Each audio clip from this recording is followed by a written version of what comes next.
हाय अल्लाह, कितनी प्यारी दुल्हन है। बिल्कुल गुड़िया जैसी। जो कोई भी इसे देखता बेख्तियार इसके मुंह से निकल जाता। दहान पान सी, छुई में शर्माई सी, चांद सा मुखड़ा, सरनगों किए, हर आने वाले को कन अखियों से देख रही थी। मैंने इसकी बहुत तारीफ सुनी थी, तभी देखने का बहुत शौक था। मेरी शादी सिर्फ 8 दिन पहले हुई थी, इसलिए मैं इनके यहाँ नहीं जा सकती थी। जब हमारी शादी को कुछ दिन गुजरे तो मैं एक तकरीब में शरीक हुई और पास बैठी खातून से पूछा कि गुल खान की दुल्हन कौन सी है। इसने मुस्कुराकर बताया कि वो सामने खड़ी है। मैंने इसे देखा तो इस पर प्यार आ गया। नई नवेली दुल्हन क्यों बच्चियों के साथ बातों में मशगूल थी, जैसे मैके की सहेलियों में घिरी हो। इसे एहसास ही नहीं था कि वो शादीशुदा है। वो सबकी तवज्जो का मरकज बनी हुई थी, मगर अपनी हम उम्र लड़कियों के साथ खेलने में मसरूफ थी। गुल खान भी मौजूद थे। मैंने हंसकर पूछा कि भाई गुल खान, ऐसी गुड़िया कहाँ से लाए हो? इसकी उम्र कम है और तुमने इसे शादी के बंधन में बांध लिया है। क्या वो घरेलू जिम्मेदारियां पूरी कर पाएगी? वो बोला कि ये जिम्मेदारियां पूरी करेगी या नहीं, पर ये तो सारा दिन गुड़ियों से खेलती है या सोई रहती है। हाँ, इसके आने से इतना फायदा जरूर हुआ है कि जब मैं फैक्ट्री से वापस आता हूँ तो ये दरवाजा खोल देती है। मैंने पूछा, ये खाना पकाती तो होगी? इसने कहा, तवे पर रोटी डाल लेती है, मगर पलटना मुझे पड़ता है क्योंकि जकिया कहती है कि मेरा हाथ जलता है। कुछ काम वो करती है और कुछ मैं। इसके आने से घर में खासी रौनक आ गई है। अजी, आप जानते हैं कि वालिदैन के फौत होने के बाद मैं खुद को बहुत तन्हा महसूस करने लगा था। बड़ी बहनों की शादियां हो चुकी थीं और वो कभी कभार आती थीं। अच्छा भैया, जब छोटी सी दुल्हनियां लाए हो तो सब्र करो, आहिस्ता आहिस्ता सब काम सीख लेगी।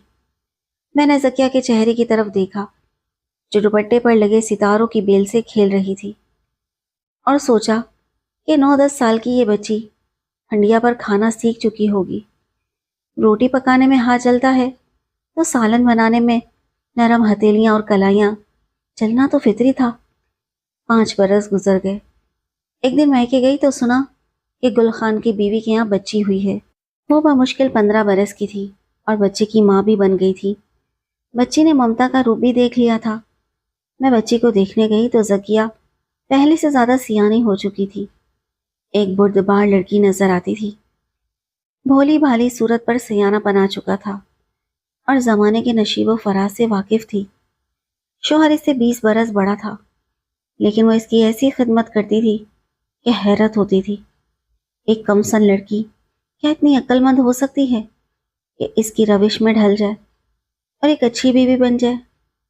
गुल खान ने जरूर इसको बहुत प्यार दिया होगा, तभी वो खुश नजर आती थी। घर आने वाले मेहमानों को बड़ी गर्मजोशी से खुशामदीद कहती थी। इनका घर मिसाली था। फिर जाने इस आशियाने को किसकी नजर लग गई कि गुल खान, जो दूसरों को अकल की बातें सिखाता था, चोरी के इल्जाम में पुलिस ने इसको गिरफ्तार कर लिया। इसको बहुत मार पड़ी और सर पर चोटें आईं। बिलाखिर वो बेगुनाह साबित हो गया तो इसे रिहा कर दिया गया। लेकिन अब इसका दिमागी तवाज़ुन मुतासिर हो चुका था। वो पुलिस की मार खाकर नॉर्मल इंसान ना रहा था। बाज़ औक़ात वो इंतहाई जुल्म और तशद्दुद पर उतर आता और इसके जुल्म का निशाना बेचारी ज़किया बनती थी। कभी वो इसे बेतहाशा मारता और कभी कहीं जाना होता तो इसे अपने साथ ले जाता। इसे खौफ था कि कोई ज़किया को इससे छीन लेगा। एक दिन इसने ज़किया से कहा कि मेरे साथ जामन तोड़ने के लिए चलो। वो बोली, घर का सारा काम पड़ा है, मैं तुम्हारे साथ नहीं जा सकती, तुम अकेले जाओ। ये सुनते ही वो इसे मारने लगा।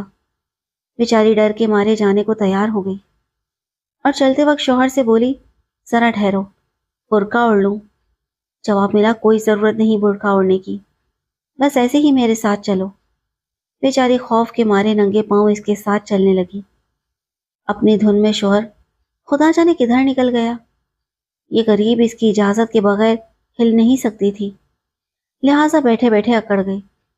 भूख प्यास के मारे बुरा हाल था। इतने में एक आवारा किस्म का शख्स इधर आ निकला और जकिया को देखकर बोला, एक खूबसूरत लड़की और अकेली। तुम क्या कर रही हो? आओ चलो मेरे साथ। ये सुनकर ज़किया घबरा कर रोने लगी। शौहर का कुछ पता नहीं था कि किसी जानिब निकल गया है। मैं लड़की नहीं, 2 बच्चों की माँ हूँ। बदकिस्मती यहाँ ले आई है। किसी ने आज तक मेरा चेहरा नहीं देखा। ये मेरी बदनसीबी है कि मैं यहाँ बगैर पर्दे के बैठी। ये सुनकर वो शख्स बहुत शर्मिंदा हुआ और इससे माफ़ी मांगी। कहने लगा, बहन, मैं तुमको अकेला देखकर कोई बुरी औरत समझा था। इतने में गुलखान वापस आता दिखाई दिया। सकिया ने कहा, भाई यहाँ से जाओ, मेरा शौहर जहनी मरीज है। अगर इसने तुमको मुझसे बात करते देख लिया तो मुझे मार डालेगा। वो आदमी तो चला गया, मगर गुलखान को शक हो गया कि अजनबी मेरी बीवी से बातें कर रहा था। इसने ज़किया को घर ले जाकर बहुत मारा। वो मरते मरते बची। पड़ोसियों ने आकर बताया कि हमने ज़किया के रोने चिल्लाने की आवाज़ें सुनी हैं। तब मैं खैरियत मालूम करने इसके घर गई। घर में हर तरफ खामोशी थी। ज़किया को आवाज़ दी। इसने कराह कर जवाब दिया, बाजी अंदर आ जाओ। वो कमरे में चारपाई पर लेटी होती थी। पास ही इसके बच्चे सो रहे थे। मैंने सवाल किया, ज़किया क्या बात है? तुम्हारी तबीयत तो ठीक है, और ये तुम्हारे पाँव को क्या हुआ है? मेरी बात सुनकर वो रोने लगी। बोली, गुलखान ने मुझे बेकसूर सज़ा दी है और मेरे पाँव पर बेलचा मारा है, जिसकी वजह से ये सूज गया है। बहुत दर्द है। मेरी बच्ची भी बीमार है, मगर मैं चल फिर नहीं सकती, चारपाई से उठ भी नहीं सकती। मैंने देखा कि इसका पाँव बहुत जख्मी था, जिस पर इसने हल्दी लगाकर पट्टी बंधी हुई थी। पूछा, तुम डॉक्टर के पास क्यों नहीं जाती? एक तो मुझसे चला नहीं जाता, दूसरे गुलखान कब घर से बाहर निकलने देता है। जब जाता है दरवाजे पर ताला लगा कर जाता है ताकि बाहर ना जा सकूं। वो कहाँ है? दवा खाकर छत पर गया था। इसकी दवा में नशा होता है। यकीनन गहरी नींद सो रहा होगा। आज तो बैरूनी दरवाज़ा खुला था। हाँ, वो कभी कभी दरवाज़ा बंद करना भूल जाता है। मैंने कहा, अजीब शख्स है, कभी अपने साथ लिए फिरता है और कभी तुमको घर में कैद कर देता है। वाकई वो जहनी मरीज है, जो बात जहन में आए वही करता है। अब वो मुझ पर बहुत जुल्म करने लगा है। खदशा है किसी दिन जान से मार ना दे। ज़किया ने दुख से फरियाद की, तुम मैके क्यों नहीं चली जाती? मेरा मैका नहीं है, मेरा तो कोई नहीं है। गुलखान ने मुझे 50,000 रुपये के एवज मेरे चचा से ख़रीदा था, और जो चीज़ बिक जाती है वारिस की नहीं रहती, वो ख़रीदने वाले की हो जाती है। अभी ये बातें हो ही रही थी कि गुलखान सीने से उतर आया।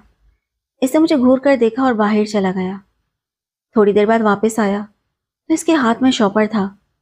ये लो, पकाकर खा लेना और बच्चों को भी खिला देना। अब जल्दी करो, मुझे भूख लगी है। इसने मेरी मौजूदगी को नज़रअंदाज कर दिया। गुलखान सूजी लेकर आया है, शायद इसका दिल हलवा खाने को चाह रहा है। मैंने शॉपर में झांक कर कहा, यह सूजी नहीं, आधा किलो आटा है। ये रोज़ ऐसे ही आधा किलो आटा लाता है। इसका ख्याल है अगर मैं ज़्यादा आटा लाऊंगा तो ये किसी को दे देगी। हालांकि बाजी मैं किसको दूंगी? मेरे घर कौन आता है? बस ऐसे ही हर बात पर शक करता है। क्या हमसाए तुम्हारी मदद नहीं करते? वो अगर कोई चीज़ दे तो इनको गालियां देता है, इसलिए वो अब हमारी ज़िंदगी में मुदाखलत नहीं करते। इसकी हालत और इसकी बातें सुनकर दुख हुआ। ज़किया बेचारी तो उठ भी ना सकती थी। रोटी कैसे पकाती? मैंने आटा गूंद कर रोटी पका दी, क्योंकि गुलखान दूसरे कमरे में जाकर लेट गया था। सोचने लगी कि आधा किलो आटे में ये मजलूम क्या करती होगी। वह मुश्किल 2 बच्चों के साथ मियाँ का पेट भरता होगा। फिर वो जहनी मरीज था, किसी की मदद भी कबूल ना करता था। ज़किया को अक्सर रूखी रोटी के चंद टुकड़े पानी से निगलने पड़ते थे। जब मैं जाने लगी तो ज़किया इसरार करने लगी कि बाजी अभी मत जाइए। मैंने जवाब दिया कि तेरे मियाँ का कुछ भरोसा नहीं, अभी इसको दौरे पड़े तो मुझे ही धक्के देकर निकाल देगा। हाँ ये तो है, अभी चुप है, शायद इस वक्त दवा खाकर कुछ सुकून में है। थोड़ी देर बाद मैं चली गई, मगर जहन पर बड़ा बोझ था। मुझे निगाहों में फिर रहा था जब ज़किया को दुल्हन के रूप में पहले दिन देखा था। इसे कुछ पता ना था कि इसकी ज़िंदगी में कितने दुश्वार दिन आने वाले हैं। कई रोज़ तक इसके बारे में सोचती रही कि वक्त ने थोड़े ही अरसे में इसकी हालत बदल डाली थी। रंगत पीली, اور چہرے پر جگہ جگہ چھائیاں پڑ چکی تھی۔ وہ اپنی عمر سے بڑی نظر آنے لگی تھی۔ روز روز کوئی عورت مار کھائے، دہشت میں دن رات گزارے، اور اس کی داد رسی کرنے والا بھی کوئی نہ ہو، تو اس کے دل کی کیا حالت ہوگی؟ دہشت کی وجہ سے وہ سہمی رہتی، کسی کے گھر جا کر مدد بھی طلب نہ کر سکتی تھی۔ حیرت کی بات یہ تھی کہ جب گل خان صحیح حالت میں ہوتا تو اس کو بہت پیار کرتا، معافیاں طلب کرتا، روتا، ہاتھ جوڑتا کہ تم کبھی مجھے چھوڑ کر مت جانا، میرا اس دنیا میں تمہارے سوا کوئی نہیں ہے۔ اور یہ سچ تھا کہ گل خان کا ذکیہ کے سوا کوئی نہ تھا۔ جب وہ بیماری سے اٹھتا تھا تو رشتہ داروں نے آنا جانا ختم کر دیا، کیونکہ وہ ہر ایک کو شبے کی نظر سے دیکھتا تھا کہ کہیں کوئی اس سے اس کی بیوی اور بچے چھین کر نہ لے جائے۔ اسی سبب وہ گھر آنے والوں کی بے عزتی کرتا تھا اور بیوی بچوں کو تالے میں رکھتا تھا۔ گل خان فروٹ کا کام کرتا تھا۔ اب اس کا کاروبار بہنوئی نے سنبھال لیا تھا، جو اس بزنس کی وجہ سے امیر ہو چکا تھا۔ ہر ماہ گل خان کی بہن اس کو کچھ رقم دے جاتی، جس سے وہ گھر چلاتا تھا۔ اس کی ذہنی کیفیت کے پیش نظر اس علاج کی ضرورت تھی۔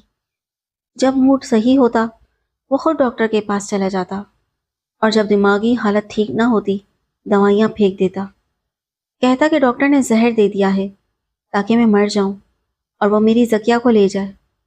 وہ کئی بار ذکیہ سے معافی مانگ چکا تھا کہ تم کو مارتے وقت مجھے پتہ نہیں چلتا کہ کیا کر رہا ہوں، اس بار معاف کر دو، آئندہ نہیں کروں گا۔ وہ بیچاری معاف نہ کرتی تو کیا کرتی، کہاں جاتی؟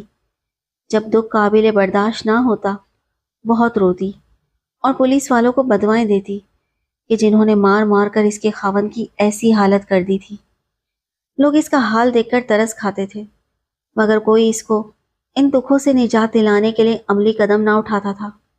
وہ تنہا تھی، 2 بچوں کا ساتھ تھا، جس کا وارث اس کا باپ تھا۔ ایک دن ایک ہمسائے نے ابو سے کہا کہ ذکیہ ہماری بچیوں کی طرح ہے، اس کی حالت دیکھی نہیں جاتی۔ گل خان اچھا آدمی تھا، ہم اس کو مورد الزام نہیں ٹھہرا سکتے، حالات نے اس کو بیمار کر دیا ہے، ہمیں ذکیہ اور اس کے بچوں کے بارے میں سوچنا چاہیے۔ ابو نے جواب دیا کہ اگر ہم ذکیہ اور بچوں کو اس سے جدا کریں گے تو یقیناً وہ پاگل ہو جائے گا، کیونکہ ذہنی مریض ہونے کے باوجود وہ اپنی بیوی اور بچوں کو ہی سرمایہ حیات سمجھتا ہے۔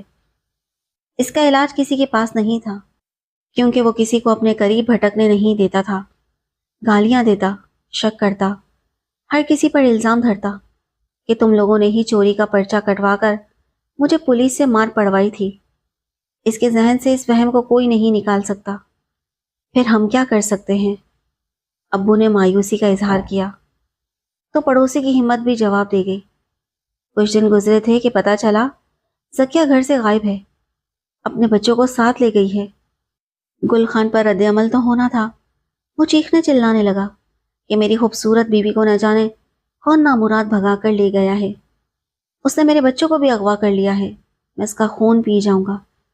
پھر ایسے ہی گلیوں میں مارا مارا پھرنے لگا اور بیوی بچوں کے غم میں پورا پاگل ہو گیا۔ پڑوسی حیران تھے کہ ذکیہ کہاں گئی، اس کا کوئی بھی نہ تھا۔ کوئی کہتا کہ اس نے بچوں سمیت دریا میں چھلانگ لگا دی ہوگی، اپنی زندگی سے تنگ تھی، خودکشی کر لی ہوگی۔ کون کسی کو تلاش کرتا ہے؟ محلے والوں میں سے کسی نے اس کو تلاش نہ کیا، الٹا سب نے یہی کہا کہ شکر ہے اپنی اور بچوں کی جان بچا کر چلی گئی، ورنہ یہ نیم پاگل ظالم شوہر اس کو کسی دن مار ہی ڈالتا۔ حیرت کی بات یہ ہے کہ گل خان پاگل ہونے کے باوجود صرف ذکیہ کو مارتا تھا، اسی پہ شک کرتا تھا، مگر اپنے بچوں کو نہیں مارتا تھا۔ تاہم اپنے سامنے ماں پر تشدد ہوتے دیکھ کر بچوں کی بھی ذہنی حالت متاثر ہو رہی تھی۔ کافی دن وہ گلیوں میں بیوی بچوں کو تلاش کرتا رہا۔ وہ بڑبڑاتا تھا کہ کوئی میری ذکیہ کو لا دے، کسی ظالم نے اس کو مجھ سے چھین لیا ہے۔ کبھی کہتا کہ اب آئے گی تو نہیں ماروں گا، وہ اسی لیے کہیں چھپ گئی ہے۔ وہ اس کا نام لے لے کر پکارتا تھا، اسے دوا کھانا چھوڑ دی، اس کے نزدیک جانے کی جرت کوئی نہ کرتا۔ ہر کوئی اسے ڈرتا تھا کہ یہ پاگل ہے، پتھر اٹھا کر مار دے گا۔ یوں ہی گلیوں میں پھرتے پھرتے ایک روز وہ گم ہو گیا اور دوبارہ نظر نہیں آیا۔ کافی دن اس کا گھر کھلا پڑا رہا۔ بہن بہنوئی کو اطلاع ملی کہ گل خان غائب ہو گیا ہے، تب وہ آئے اور گھر کو تالا لگا کر چلے گئے۔ وہ دن اور آج کا دن، اس کے گھر میں تالا پڑا ہوا ہے۔ سکیا کا پتہ چلا اور نہ اس کے بچوں کا۔ گل خان بھی لوٹ کر نہ آیا۔ خدا جانے سے زمین نگل گئی یا آسمان کھا گیا۔ میں پولیس والوں سے التجا کروں گی کہ وہ دوران تفتیش ہر ایک کو یوں بے دردی سے نہ مارا کریں، کیونکہ کچھ لوگ بے گناہ ہوتے ہیں۔ جب ان کے کردار کا شیشہ ٹوٹتا ہے تو وہ خود بھی ٹوٹ کر بکھر جاتے ہیں۔ ہر ملزم کو ایک ہی لاٹھی سے نہیں ہانکنا چاہیے، کیونکہ اس طرح اچھے اور صحت مند ذہن کے لوگ بھی عمر بھر کے لیے بیکار و برباد ہو جاتے ہیں۔